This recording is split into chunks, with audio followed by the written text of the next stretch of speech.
ಯಾರಾಗಬೇಕು sir ಪ್ರಧಾನಿ? ಪ್ರಧಾನಿ ನರೇಂದ್ರ ಮೋದಿ ಅವರೇ ಆಗ್ಬೇಕು. ಬಿಜೆಪಿನೇ ಬರ್ಬೇಕಮ್ಮ. ಅವ್ರು ಬಂದರೆ ಮಳೆಗೆ ಬೆಳೆ ಅವರ ಅಭಿವೃದ್ಧಿ ಚೆನ್ನಾಗಿದೆ, ಅಂತ ಕೆಲಸಗಳು ಮಾಡಿದ್ದಾರೆ.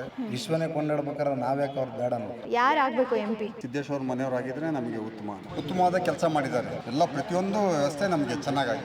ಗಾಯತ್ರಿ ಸಿದ್ದೇಶ್ವರ್ ಇನ್ನು 20 ವರ್ಷ ಆದರೂ ಬಿಜೆಪಿನ ಗೆಲ್ಲೋದಿಲ್ಲಿ. ಯಾವ ಕ್ಷೇತ್ರ ನಿಮ್ಮದು? ಮಾಯಕೊಂಡ ವಿಧಾನಸಭಾ ಕ್ಷೇತ್ರ, ದಾವಣಗೆರೆ ದಾವಣಗೆರೆ ಲೋಕಸಭಾ ಕ್ಷೇತ್ರ.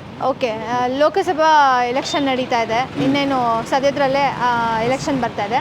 ಸೊ ಯಾರಾಗಬೇಕು ಸರ್ ಪ್ರಧಾನಿ? ಪ್ರಧಾನಿ ನರೇಂದ್ರ ಮೋದಿ ಅವರೇ ಆಗ್ಬೇಕು. ಏನಕ್ಕೆ?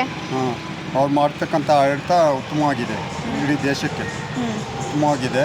ಪ್ರತಿಯೊಬ್ಬರಿಗೂ ಎಲ್ಲರಿಗೂ ಸಮಾನವಾಗಿ ಕಾಣ್ತಿದ್ದಾರೆ. ಸೈನಿಕರಾಗಲಿ, ನಮ್ಮ ದೇಶ ಕಾಪಾಡೋದ್ರಾಗಲಿ, ಅನ್ಯ ದೇಶದಿಂದ ಏನು ನಮಗೇನು ತರ್ಸ್ಕೊಬೇಕೋ ಎಲ್ಲ ಮೆಟೀರಿಯಲ್ ಅವ್ರ ಕಡೆಯಿಂದ ನಮ್ಮ ಕಡೆ ತರ್ಸ್ಕೊಂಡು ನಮ್ಮಲ್ಲಿ ಹೆಚ್ಚಿಗೆ ಉತ್ಪಾದನೆ ಮಾಡಿ ಹೊರದೇಶಕ್ಕೆ ಕಳಿಸೋ ಒಂದು ವ್ಯವಸ್ಥೆನ ನರೇಂದ್ರ ಮೋದಿ ಅವರು ಮಾಡಿದ್ದಾರೆ. ಮಾಯಕೊಂಡ ಛತ್ರ. ನಿಮ್ಮ ಪ್ರಕಾರ ಯಾರಾಗಬೇಕು ಪ್ರಧಾನಿ? ಬಿಜೆಪಿನೇ ಬರ್ಬೇಕಮ್ಮ. ನರೇಂದ್ರ ಮೋದಿನೇ ಆಗ್ಬೇಕು. ಅವ್ರು ಬಂದರೆ ಮಳೆಗೆ ಬೆಳೆ ಜನ ಸಂಪರ್ಕ ಇರೋದು ಏನಿಲ್ಲ. ಈ ಬೆಳೆ ಎಲ್ಲ ಜನ ಸಾಯ್ತೈತಿ, ದನ ಕರಿ ನೀರಿಲ್ಲ. ಬಿಜೆಪಿ ಬರ್ಬೇಕು. ಮಾಯಕೊಂಡ ಕ್ಷೇತ್ರ. ಓಕೆ, ಸೊ ನಿಮ್ಮ ಪ್ರಕಾರ ಯಾರಾಗಬೇಕು ಪ್ರಧಾನಿ? ನರೇಂದ್ರ ಮೋದಿ. ಯಾಕೆ? ಅವರ ಅಭಿವೃದ್ಧಿ ಚೆನ್ನಾಗಿದೆ. ಈಗ 10 ವರ್ಷದಿಂದ ನಮ್ಮ ಭಾರತ ಸರ್ಕಾರ ತಿರುಗಿ ನೋಡ್ತಿದ್ದಿಲ್ಲ. ಈಗ ಎಲ್ಲ ರಾಷ್ಟ್ರಗಳು ಮೆಚ್ಚುಗಿನಂಥ ಕೆಲಸಗಳು ಮಾಡಿದ್ದಾರೆ. ಆ ದೃಷ್ಟಿ ಇಟ್ಕೊಂಡು ಅವರೇ ಪ್ರಧಾನಮಂತ್ರಿ ಆಗ್ತಾರೆ ಅಂತ ನಮ್ಮ ಭಾವನೆ. ಮಾಯಕೊಂಡ ವಿಧಾನಸಭಾ ಕ್ಷೇತ್ರ, ದಾವಣಗೆರೆ ಲೋಕಸಭಾ ಕ್ಷೇತ್ರ. ಯಾರಾಗಬೇಕು ಪ್ರಧಾನಿ ನಿಮ್ಮ ನರೇಂದ್ರ ಪ್ರಕಾರ? ಮೋದಿನೇ ಆಗ್ಬೇಕು. ಯಾಕೆ? ವಿಶ್ವನಾಯಕ ಅವರು, ವಿಶ್ವನೇ ಕೊಂಡಾಡ್ಬೇಕಾದ್ರೆ ನಾವ್ಯಾಕೆ ಅವ್ರು ಬೇಡ ಅವರೇ ಆಗಬೇಕು. ಮಾಯಕೊಂಡ ಕ್ಷೇತ್ರ, ದಾವಣಗೆರೆ ಜಿಲ್ಲಾ ನರೇಂದ್ರ ಮೋದಿ ಅವರೇ ಆಗಬೇಕು. ಯಾಕೆ? ಎಲ್ಲ ಸರ್ಕಾರನೇ ಅವರು ತಾವು ಯೋಚನೆ ಮಾಡಿ ಮಾಡ್ತಾರೆ. ಎಲ್ಲ ಅಭಿಪ್ರಾಯ ಇಟ್ಕೊಂಡು ಭಾರತ ದೇಶ ಉಳಿಬೇಕು ಅನ್ನೋದು ಅವರು ಶ್ರೀರಾಮದಾಗಲಿ ಬಂದಿರೋದು ಅವರು ತಂದಿದ್ದಾರೆ. ಆಮೇಲೆ ಭಯೋತ್ಪಾದಕರು ಅವ್ರನ್ನ ಸದ್ದು ಬಡೋದು ನಮ್ಮ ಭಾರತ ಉಳಿಲಿ ಅಂತಾನೆ ಎಲ್ಲ ಸಂಧಾನ ಮಾಡ್ತಾರೆ.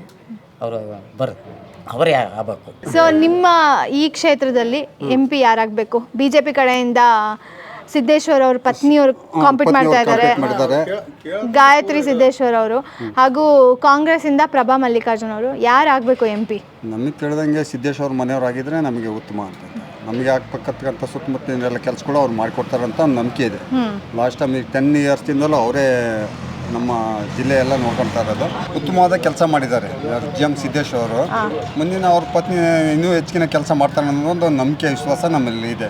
ಆಮೇಲೆ ಕೇಂದ್ರ ಏನು ನರೇಂದ್ರ ಮೋದಿ ಅವರು ಇದ್ದಾರಲ್ಲ, ಅವ್ರು ಮಾಡ್ತಕ್ಕಂಥ ಅಭಿವೃದ್ಧಿ ನಮಗೆ ಭಾಳ ಚೆನ್ನಾಗಿ ಎಲ್ಲ ಮನೆಗೂ ತಲುಪಿದೆ.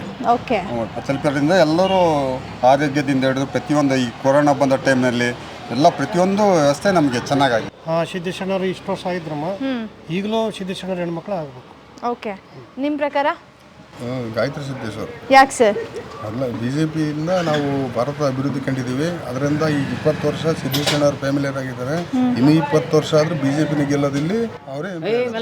ಓಕೆ, ನಿಮ್ಮ ಪ್ರಕಾರ? BJPನೇ ಆಗ್ಬೇಕು. ಯಾರೇ ಆಗಲಿ ಕ್ಯಾಂಡಿಡೇಟ್ ಯಾರೇ ಆಗಿರಲಿ BJP. ಯಾಕೆ ಸರ್? ನೀವು ಪಕ್ಷ ನೋಡಿ ಓಟ್ ಹಾಕಲ್ಲ, ಕ್ಯಾಂಡಿಡೇಟ್ ನೋಡಿ ಓಟ್ ಹಾಕಲ್ಲ?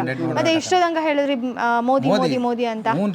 ಮೋದಿ ಇವಾಗ ಬೇರೆ ಸರ್ಕಾರಕ್ಕೆ ಹೋದ್ರೆ, ಬೇರೆ ಪಕ್ಷಕ್ಕೆ ಹೋದ್ರೆ ಅಕಸ್ಮಾತ್ ಹೋದ್ರೆ ನೀವು ಆಗ ಒಂದು ಪರ್ಸನ್ ಬಗ್ಗೆ ಹೇಳ್ತಿದ್ದೀರಾ ಅಂದಾಗ ನೀವು ಪಕ್ಷದ ಪರ ಹೇಳ್ಬಾರ್ದು, ವ್ಯಕ್ತಿ ಪರ ನೀವು ಮಾತಾಡ್ಬೇಕು. ಅದೇ ಮೇಡಮ್, ಇಲ್ಲಿ ಹಾಕೋದು ಗೆಲ್ಲದೆ BJP, ಕ್ಯಾಂಡಿಡೇಟ್ ಯಾರೇ ಆಗಿರಲ್ಲ ಅದು. ಸೊ ನೀವು ಮೋದಿ ಅವ್ರನ್ನ ಗೆಲ್ಸೋದಕ್ಕೋಸ್ಕರ ಇಲ್ಲಿ ಯಾರೇ ಕ್ಯಾಂಡಿಡೇಟ್ ಆಗಿರ್ಲಿ BJPಗೆ ಓಟ್ ಹಾಕ್ತೀರಾ?